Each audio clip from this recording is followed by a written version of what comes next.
खाना गांव और शहर का कैसे हो सकता है? शिक्षा शेरनी का दूध है जो पिएगा। एक सोच को विकसित करना।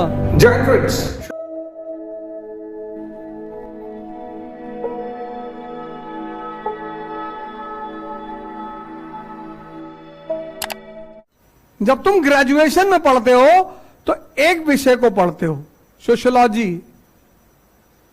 Philosophy, history. जब तुम किसी सब्जेक्ट में एमए करते हो तो उसमें और आगे बढ़ते हो, bachelor of art, master of art, फिर पीएचडी की शोध करेंगे, एक टॉपिक निकालेंगे, उसमें शोध करेंगे। तो तुम्हारा जो बीए का थॉट प्रोसेस है वो एक विषय पे केंद्रित है।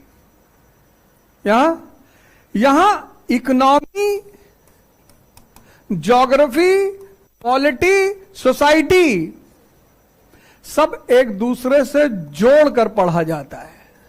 नहीं समझे?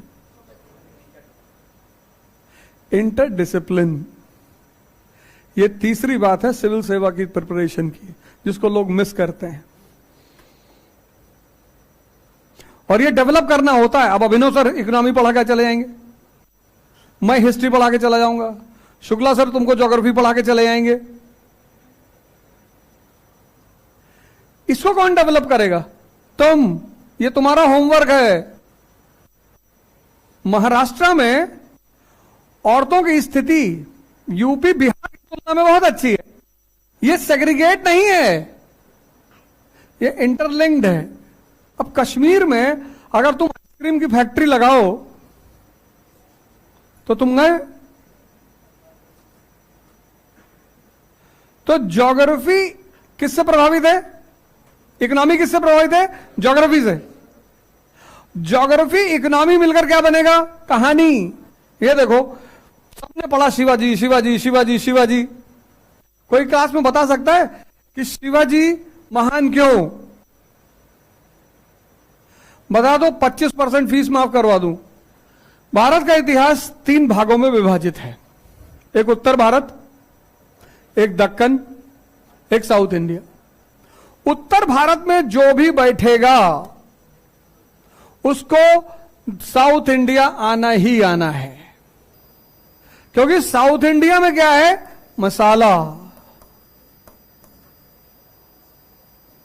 और साउथ इंडिया का संबंध किससे है? श्रीलंका से, साउथ ईस्ट एशिया से। और साउथ ईस्ट एशिया को कहा जाता है मसाले का द्वीप। साउथ इंडिया की कौन सी डायनेस्टी थी जिसने साउथ ईस्ट एशिया पे कब्जा किया था? चोला। अब समुद्रगुप्त, अशोक, ये सारे लोग, अशोक, समुद्रगुप्त, सब आना है। अंतिम शासक है हर्षवर्धन, जिसने इस रेखा को क्रॉस करने का प्रयास किया। लेकिन यहां पर एक चालुक्य राजा बैठा है, पुलकेशिन, उसने रोक दिया कि हमारा इलाका है। प्राचीन काल, मध्यकाल में भी सुल्तान दक्षिण आना है मसाले के लिए। पहला सुल्तान जो दक्षिण मरब आया और संपत्ति लूट के गया, अलाउद्दीन खिलजी। दूसरा मोहम्मद बिन तुगलक, 1398 में सल्तनत खत्म ना। अब आ गए मुगल उत्तर भारत में। अब 1398 के बाद मुगल भारत में आए, 1526 से इनकी कहानी शुरू हुई। तब तक यहां पे क्या था? दक्कनी स्टेट, बहमनी, और बहमनी के बाद बीजापुर, गोलकोंडा, अहमदनगर। अब ये भी विदेशी, ये भी विदेशी। और साउथ इंडिया जाने के लिए दक्कन से गुजरना पड़ेगा, और कोई रास्ता ही नहीं है। दक्षिण भारत जाने के लिए उत्तर के आदमी को दक्षिण जाने के लिए दक्कन से जाना पड़ेगा, और कोई रास्ता है? और ये दोनों विदेशी। तो बीजापुर का एक राजा है इब्राहिम आदिल शाह, इसने लोकल लोगों की शुरू की अपनी सेना में मराठों की, क्योंकि दक्कन का जो इलाका है वो गुरिल्ला वॉर के लिए बड़ा सूटेबल है। यूपी बिहार का सिपाही वहां थोड़ा सा दिक्कत फेस करता है, बहादुरी की बात नहीं है, जंगल है, पहाड़ है, अब वो पूर्वांचल का आदमी खड़ा है पहाड़ और जंगल के बीच में, और मराठा निकला और मारा उसने हाथ फेर एक जंगल में, तो कह रहा कि भैया यहीं से निकला कहीं से, यही तो कहेगा। भाई एक आदमी तुम किसी गली मोहल्ले में गए और मार के गली में घुस गया और तुम उस गली के बारे में जानते ही नहीं, तो तुमको तो दिक्कत होगी। तो इब्राहिम आदिल शाह ने कहा कि देखो भैया यहां गली मोहल्ला तो हम जानते नहीं, तो लोकल आदमी को भर लिया मराठा, और जब मराठा को सिपाही के रूप में भर्ती किया तो बीजापुर को विजय मिलने लगी। मुगलों को लगा कि यार ये बीजापुर वाले जीत क्यों रहे हैं, तो जहांगीर के दरबारियों ने कहा कि साहब ये लोकल लोगों को रखे हैं, वो सब गली मोहल्ला जानते हैं, वो इधर से मारे सिविल लाइन पे धूमनगंज सलाम सराय, और साहब हम लोग बाहर के आदमी जानते ही नहीं। जहांगीर ने कहा चलो तुम भी भर्ती करो। तो जहांगीर पहला मुगल शासक बना जिसने मराठों को अपनी सेना में भर्ती करना शुरू किया। अब मराठा दोनों तरफ से लड़ते थे, मुगलों की तरफ से भी लड़ते थे और दक्कनी राज्यों की तरफ से भी लड़ते थे। मरता था कौन? मराठा। फायदा किसका? या तो मुगल या दक्कनी राज्य। और ऐसे में तुम्हारे जैसा कोई पहुंच गया, शिवाजी, छत्रपति शिवाजी महाराज। अब उनको यह बात स्पष्ट कि भैया हमारी ताकत क्या है? हमारा टेरेन। देखो यही होता है व्यक्तित्व। शिवाजी को पहली बात समझ में आई कि हमारे ज्योग्राफी में घुस के तुम हमको नहीं मार सकते। ज्योग्राफी की समझ है? हमारे कब्जे में इस क्षेत्र के सबसे बड़े बंदरगाह, पोर्ट,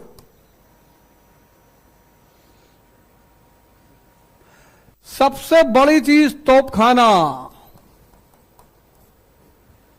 देखो एक व्यक्ति में युद्ध की बात नहीं होती। अब शिवाजी का कॉन्फिडेंस देखो, वो सोच रहे हैं कि देखो ये ज्योग्राफी कौन लड़ेगा यहां आके। ये पानीपत का तीसरा युद्ध क्यों हारे? उसका एक बड़ा कारण यह भी था, प्लेन में चले आए। ये गुरिल्ला वॉर करने वाले आदमी ये प्लेन में आ गए। अच्छा प्लेन में तो आए, इनका कोई दोस्त नहीं था, सबसे तो इन्होंने वसूली ली थी हफ्ता, इनका कोई साथी नहीं था, तीसरा ये आपस में ही लड़ रहे थे। तो शिवाजी को यहां की ज्योग्राफी समझ में आती है, शिवाजी को यहां की इकोनॉमी समझ में आती है, शिवाजी को यहां की संस्कृति समझ में आती है, और शिवाजी को यह भी समझ में आता है कि हम लड़ कौन रहा है, हम।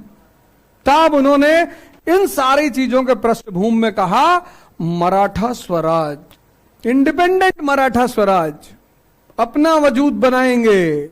ज्योग्राफी हमारी, इकोनॉमी हमारी, कल्चर हमारा, संत एकनाथ, तुकाराम, रामदास, ये सब मराठा संस्कृति के पिलर हैं। तो हम अपना वजूद बनाएंगे। यह है इंटरडिसिप्लिन।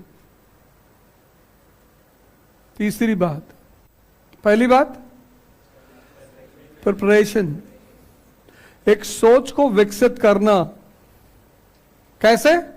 पढ़ के। सोच को विकसित कैसे करना? किताबें इतनी प्यारी, डॉक्टर अंबेडकर ने एक ऐसा सूत्र दे दिया है और वो मुझ पे सबसे ज्यादा सूट किया। शिक्षा शेरनी का दूध है, जो पिएगा।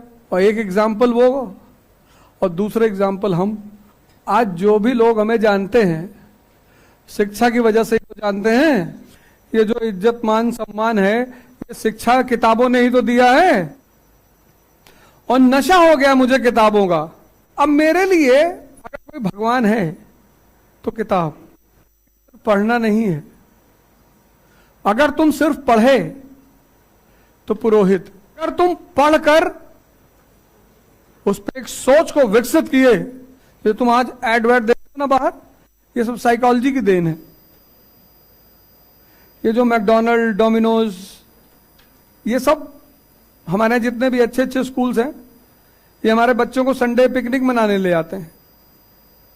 500 रुपया लेते हैं पर बच्चे से। और कहां ले आते हैं? डोमिनोज, पिज्जा खिलाने। हमारे बच्चे के स्कूल में प्रिंसिपल से मैंने कहा कि कभी बाटी चोखा भी खिला दो। 60 रुपए का बढ़िया प्लेट मिलता है, मस्त खा के एकदम हो। रूरल करी गांव का खाना है। खाना भी गांव शहर का होता है। चलो कपड़ा तो मैं मान लूं शहर और गांव का, खाना तो शहर का लड़का कॉम्प्लान पिया हुआ, I am a Complan boy. वो कॉम्प्लान पी के वॉशरूम में जा रहा है, छिपकली देख के भाग जा रहा है। मम्मा। और वो गांव का लड़का, वो सुबह उठता है, उसकी अम्मा रात का चावल और दाल सब घुमा फिरा के तेल में इतना दे देती, ले खा ले।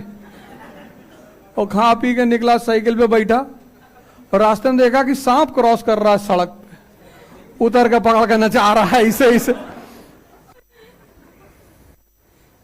खाना गांव और शहर का कैसे हो सकता है? कपड़ा तो मैं मान लू, चलो ठीक है। जैसे हमसे लोग कहते हैं गमछा काहे पहनते हो? गमछा गंवार का सूचक। गंवार इतने बड़े प्रोग्राम में जाता हूं, सब में गमछा डाल के जाता हूं।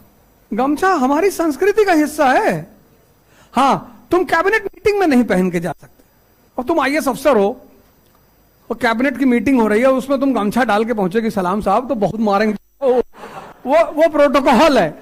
वो तुम्हें प्रोटोकॉल, जैसे डॉक्टर को इसलिए ड्रेस पहनाया जाता, व्हाइट, नर्सेस को ड्रेस पहनाया जाता कि थोड़ा, अब तुम सोचो अगर डॉक्टर और नर्स को ड्रेस कपड़ा पहनने की छूट दे दी है और डॉक्टर ऑपरेशन थिएटर में गया और कंकाल बना हुआ है यहां पे, और पेशेंट की नजर पड़ गई, आधा तो वैसे सिंग कर जाएगा वो। तो उनके लिए एक ड्रेस कोड रखा गया कि जब तुम ओटी में जा रहे हो तो भैया एक व्हाइट शर्ट पहन लो, एक व्हाइट कोट पहन लो, तो उससे सूथिंग लगता है। व्हाइट जो रंग होता है वो आदमी को थोड़ा शांति देता है। तो जो नर्स हैं, जो डॉक्टर हैं, उनको एक ड्रेस दिया गया कि आप ये ड्रेस पहन लो। सबके लिए तो वो प्रोटोकॉल है। डॉक्टर है, आईएएस ऑफिसर, वो प्रोटोकॉल है। लेकिन अगर आप प्राइवेट कंसर्न में जा रहे हो, आप किसी की शादी में जा रहे हो, आप कहीं प्रोग्राम में, प्राइवेट प्रोग्राम में जा रहे हो, तो आप अपने चॉइस का ड्रेस पहन सकते हो। लेकिन ड्रेस कुछ भी पहनो, ड्रेस के पहनने से में भी आपका व्यक्तित्व नजर आता है। गमछा बांधने के भी अपने अपने तरीके हैं। एक ठेकेदार स्टाइल है, एक विचारक स्टाइल है, उसके अपने अपने। वो तुम्हारी गमछा लपेटने के ढंग से लोग बता देंगे कि ये बालू ठेकेदार है। जैसे आर्मी वाले जो बुलेट लेके चलते हैं और प्राइवेट जो ठेकेदार लोग बुलेट लेके चलते हैं, तो जहां महाकाल लिखा है वो ठेकेदार है। अपवाद सभी जगह है। इंटर डिसिप्लिन को डेवलप करना है, यानी सारे विषयों का जोड़। अब तुम टेंपल आर्किटेक्चर पढ़ रहे हो भारत में, किस काल में शुरू हुई टेंपल आर्किटेक्चर? अब देखो, उस टेंपल आर्किटेक्चर में ज्योग्राफी भी जुड़ी है, इकोनॉमी भी जुड़ा है, रिलीजन भी जुड़ा है। किस काल में शुरू हुआ टेंपल आर्किटेक्चर? और टेंपल के लिए तुम लोग लड़ रहे हो यार। ना क्षमता है, यायावरी जीवन है, घुमंतु, आज इलाहाबाद, कल कानपुर। ना क्षमता ना आवश्यकता। यहां आवश्यकता है रिचुअल। धर्म का सबसे अहम हिस्सा रिचुअल, कर्मकांड। यज्ञ करने के लिए किसी स्थिर जगह की आवश्यकता है। यहां 6th सेंचुरी BC, यहां